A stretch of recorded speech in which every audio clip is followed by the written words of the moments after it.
Hi, welcome to Football Onside channel, where I'm going to do game previews, post-match analysis, talk about transfer news, football history and trends. Basically everything football. I'm your host Turgut, and today is my very first video. It's the game preview of the Champions League final between Real Madrid and Borussia Dortmund. If you like this video, hit that like button and consider subscribing to this channel. It will help a lot.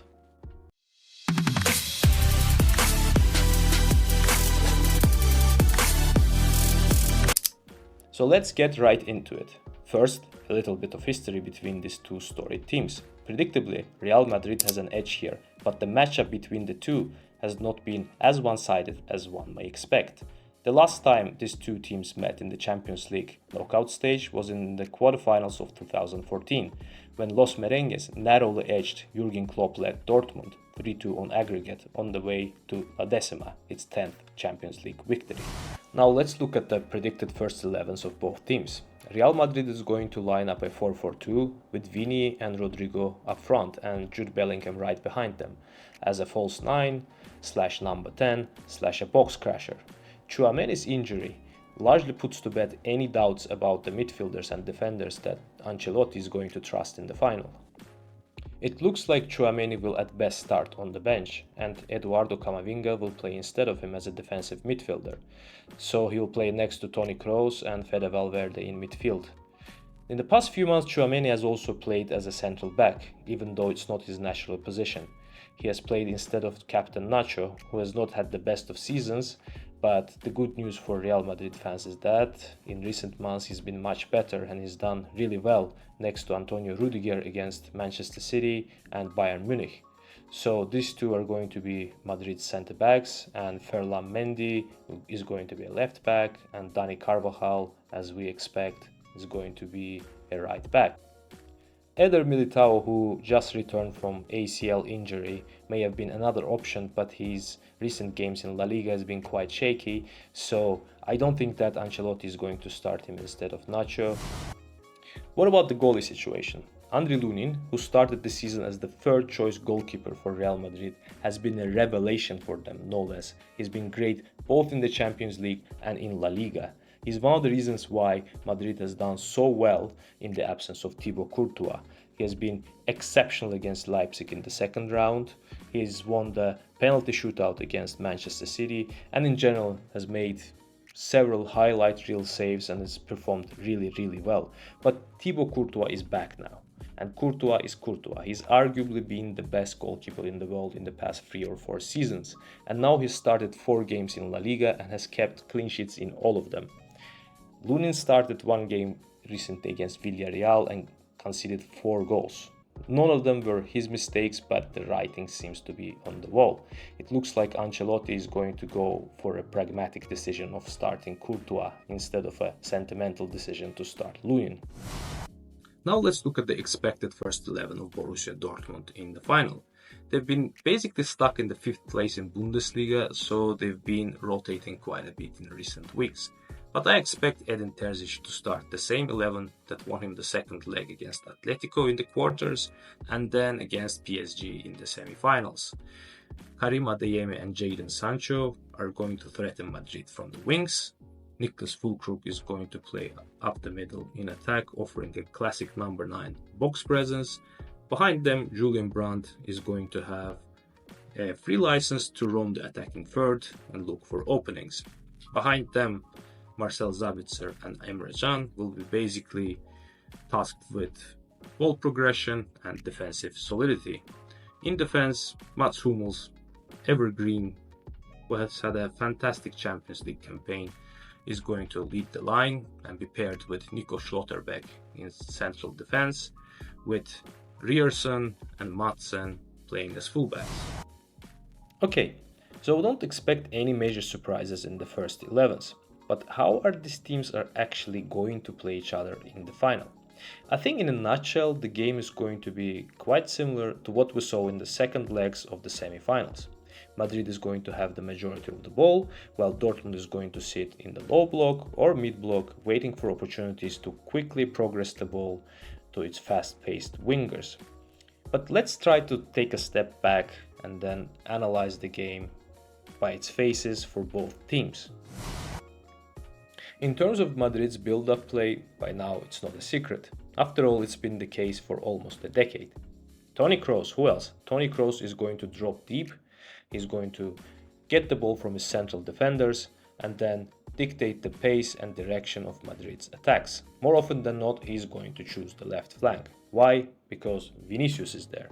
Vinicius is going to take the ball and combine with Rodrigo and Jude Bellingham, who both also like to come to the left flank and play nice little one-twos with Vini and create danger against the opposition from there. Obviously, Vinicius has been the biggest threat of Madrid in the past few months. He offers so many different options for Madrid. He can dribble towards the goal line, like he did many times against Joshua Kimmich in the second leg of the semi-final. He can cut inside and shoot from around the box with his right foot, and he can do so many other things. Combining with Bellingham and Rodrigo is a great option as well, because they're also great in tight spaces, they're also great in passing the ball to each other and creating opportunities from basically nothing. So Madrid's main threat is from the left flank.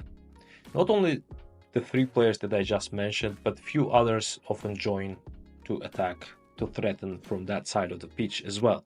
Toni Kroos is always somewhere nearby. He can get the ball and strike the ball to the net. He has very precise shots from near the box. Ferland Mendy is a left back, is going to come closer. Sometimes Fede Valverde joins in the fun. And this forces the opposition defenders and defensive midfielders to commit more players to that side of the pitch. And what it leads to? It leads to more openings centrally and on the right flank. And when the opposition vacates all that space in central areas, Madrid can always do cutbacks into the box. According to X value, this season Madrid was first in La Liga in cutbacks. So this is just one of the many options they can use while attacking from the left wing. What if for some reason it just doesn't work out? Vini is out of form, he cannot dribble as well as he usually does. Well, they can just recycle the ball to Kroos. And Kroos, seeing all that opening on the right flank, can send his pinpoint, precision, diagonal balls to open Dani Carvajal, Fede Valverde or Rodrigo. And from the right flank too, Madrid has several options to threaten the opposition. One of the best of them is Rodrigo taking the ball and using his fast and powerful movement to dribble directly inside of the box and shoot from there.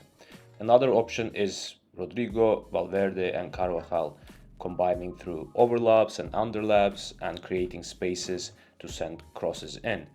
Madrid rarely use crosses this season, but actually Carvajal and Rodrigo are decent crossers of the ball into the box. The problem for Madrid that it lacks a classic number 9 box presence like, let's say, Niklas Füllkrug or Erling Haaland, and usually the sole option that they have in the box for headers are the late rounds of Jude Bellingham. And let's not forget about the threats coming from central areas too. In Toni Kroos, Madrid has one of the best passers of the ball in the game, and let's look no further than the first leg against Bayern Munich when he made this amazing pass to Vinicius Jr. for the first goal. And not just him, Jude Bellingham, Fede Valverde, even defenders, even the wingers. This season Vinicius Jr. has actually been a great passer of through balls. They can send through balls into the late runners to the box, who are usually Vinicius, Bellingham, Rodrigo, and sometimes even some of the midfielders. So to summarize Madrid's attacking options, there are just too many of them. It's very difficult to identify particular patterns in their attack, but at any point in the game, any player can appear anywhere on the pitch.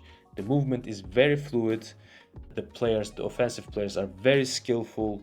There's a lot of moments of individual brilliance, skill, moments of magic, whatever you want to call it. There's just too many threats coming from Real Madrid at any given moment when they have the ball in the attacking third. Carlo Ancelotti likes to give a lot of freedom to his attacking players. He believes that they are capable of turning around games and scoring goals out of nothing, and he allows them to rely on their instincts, and so far this tactic has worked to perfection. And of course, Madrid has options from the bench as well. They can send in Luka Modric for Toni Kroos to dictate the pace and direction of attacks. He has done it very well in the second leg against Bayern Munich and in the first leg against Manchester City when Madrid needed a goal. Another option is Brahim Diaz. He has scored the game-winning goal against Leipzig in the second round. He can come on for Rodrigo or even Jude Bellingham. And of course Joselu, the hero of the semi-finals against Bayern Munich. He has already scored 17 goals this season, mostly coming off from the bench. He's a poacher. He gives you an option to cross the ball into the box. He's a classic number 9 and he is a good option to send in late in the games when you need a goal. Another option is, of course, Arda Güler. He has actually not played in the Champions League this season, but he's been very good in La Liga in recent weeks and has scored in all the games he started. So, if push comes to shove, Ancelotti might actually consider him too. And let's not forget that Madrid can always score from a counter-attack as well. They have fast players like Vinicius and Rodrigo. They've scored numerous goals on counter-attacks this season, including in the Champions League. Going all the way back to Jose Mourinho's team, Madrid has always been known for scoring great counter-attacking goals. And this trend actually continues under Carlo Ancelotti. But in order to score from counter-attacks, you have to concede possession. And actually, Madrid has been comfortable with conceding possession under Ancelotti and sitting in mid-block and even in low block when the situation dictates that. Out of possession, Madrid usually starts the game with high pressing, but that doesn't really last long. Madrid is not really a high pressing team. They're going to do it for 20-25 minutes, but we shouldn't expect them to be like Manchester City or Liverpool and press for basically the whole game. So at some point, Madrid is going to drop into the mid-block somewhere after 20th, 25th minute, and there Jude Bellingham is going to drop from the number 10 position to the left winger, to the left midfield position even. He's going to help Ferland Mendy from there. Toni Kroos is going to partner up with Camavinga as a double pivot, and Fede Valverde is going to be a right midfielder out of possession, helping Dani Carvajal and basically running around to put out fires wherever they may occur. And as the game progresses, we can expect both Vinicius and Rodrigo to drop deeper and to take upon more defensive responsibilities, especially if Madrid is ahead at this point of the game. If it's ahead, then Madrid is going to drop into a low block and going to defend deeper, and actually Madrid doesn't mind doing that. They've done that against Leipzig, they've done that against Manchester City, particularly in the second leg. They've done that against Bayern Munich as well. And at this point, the suffer ball, as the internet loves to call it, Madrid is comfortable doing that, and they're going to rely on individual defensive skill of players like Antonio Rudiger. They're going to be a lot of last-ditch tackles. They're going to concede chances. They usually do, and then it's time for Thibaut Courtois to shine. Which takes us to the attacking style of Borussia Dortmund. Dortmund likes to play it vertically. They like to take the ball into the attack as fast as possible, but a lot will depend on the opposition press. If Madrid is going to start pressing high up, we can expect Dortmund defense to spread out wide and midfielders come closer to the defense and take the balls from there and try to progress it through Emre Can or Marcel Sabitzer, both of whom are capable ball progressors. Another option is for the goalkeeper Gregor Kobel to just send long balls towards Niklas Füllkrug, who can win headers back to his midfielders or his wingers to start the attack. This season, Gregor Kobel has almost a 72% long ball accuracy, which is up there with the best ball-playing goalkeepers in the world. In this graph, you can check the difference between his statistics from this season and Thibaut Courtois' long ball statistics from previous season. It's a drastic difference, and it gives Dortmund an option to send the balls long to Niklas Füllkrug. Kobel's and Füllkrug's profiles are ideal for this kind of tactic, which allows for quick ball progression. As I said earlier, I fully expect Madrid to drop into a mid-block at some point in the game, and which is when Borussia Dortmund is going to shape as a 3-2-5. Emre Can is probably going to drop deeper towards his central defenders, and Marcel Sabitzer will be paired with either Ryerson or Madsen, take the ball from there. And as I said earlier, Edin Terzic likes to progress the ball fast. Emre Can, Julian Brandt, Marcel Sabitzer are all very capable of sending long through balls to runners into the box, and in this screenshot you can see the goal which was scored against Atletico Madrid in the second leg, where Emre Can sends a long ball towards Julian Brandt, and which is going to result in Marcel Sabitzer's goal. I think Julian Brandt is going to be the most important player for Dortmund in the attacking third. He's been very good this season, also in the Champions League, and I don't really understand why he hasn't been invited to the German squad to Euro 2024. But anyway, he's going to roam freely in the attacking third, looking for runners, looking for spaces, looking for openings to pass the ball into. In this screenshot you can see his combination with Marcel Sabitzer, and that sequence eventually leads to a goal against Atletico Madrid in the second leg.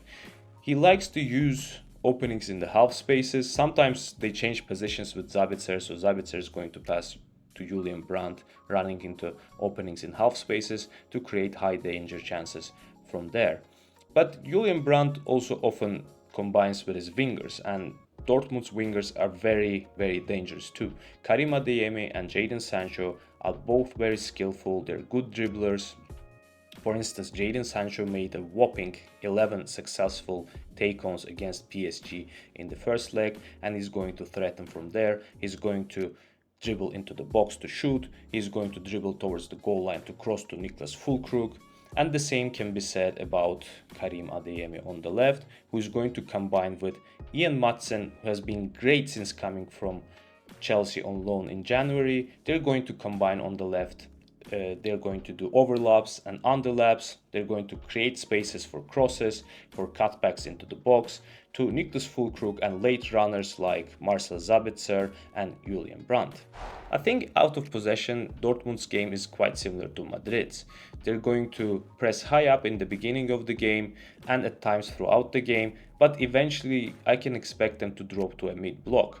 When they press higher up, they have a very high defensive line which can be exposed by Madrid's attackers, and I fully expect them to concede possession to Madrid at some point and going back to a mid block and then eventually to a low block when the situation dictates that and the pressure is just too high.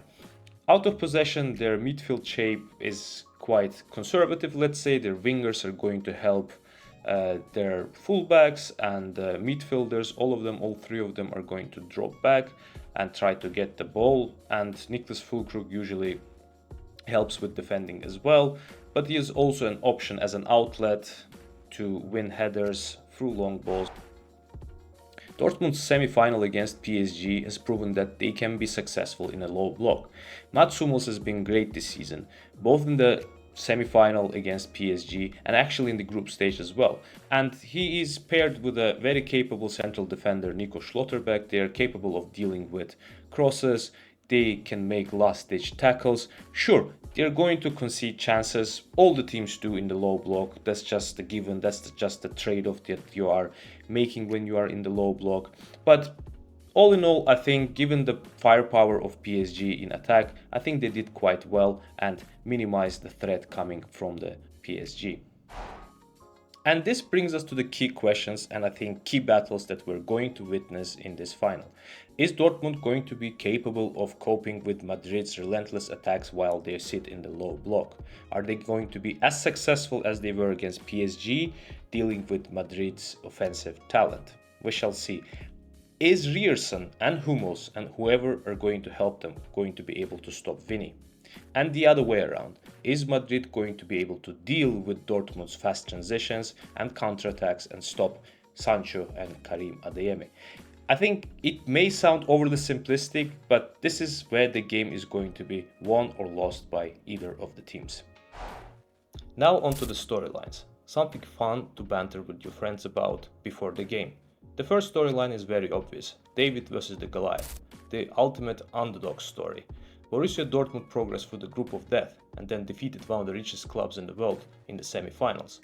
Now they're up against the European royalty, Real Madrid, in the final, and if they can beat these heavy favorites in the final, their underdog story is going to be complete. And if rooting for an underdog is your thing, then you're not going to get a better matchup than this. The second storyline is Toni Kroos versus Marco Reus. These two German greats both have a chance to win the Champions League with their teams in their last game. Toni Kroos is already recognized as one of the all-time greats, one of the best midfielders in the history of football, and he has a chance to match the record of winning 6 Champions League gold medals. Marco Reus has been a loyal servant for Dortmund for years. He has foregone chances of going to greener pastures, let's say, to richer clubs, more glamorous clubs, to get a better chance of winning trophies. But now he has a chance to win his first Champions League with Dortmund in his last game. Again, it's a matter of preference, and let me know in the comment section who do you prefer to win the Champions League, Toni Kroos or Marco Reus. Finally, Jude Bellingham against his former team. Imagine a scenario. Real Madrid launches another historic remontada and Jude Bellingham scores in the very last minute of the game. Is he going to celebrate? Knowing that the footballing world frowns upon celebrating against your former teams. But how can you not celebrate the winning goal of the Champions League? I know it's a bit of a far-fetched scenario, but crazier things have happened. So something to discuss with your friends before the game, just for the fun of it. And of course, no game preview video can be complete without the prediction of the outcome. I know by the end we may look very silly, but where is the fun in that? There's just too much temptation to predict the games and have fun with that. The last 4 finals of the Champions League have all ended in 1-0. I know, not ideal. Finals are often very cagey and nervous affairs. Teams tend to choose safe options rather than going for exciting offensive solutions. But I think this time this is going to be different. Madrid has just too much offensive talent. I think they're going to score more than 1 goal. But Dortmund is going to come through at least once as well, given that Madrid's defense in the Champions League has been quite leaky and they've conceded already 8 goals in the knockout stage. I think 3-1 Real Madrid is going to be the final score. Let me know your predictions in the comments. Who do you think will win? Who is going to score the winning goal? Who do you actually prefer to win? Again, consider liking this video, sharing it among your football-loving friends, and subscribing to this channel. This is Football On Site, and see you on the next video.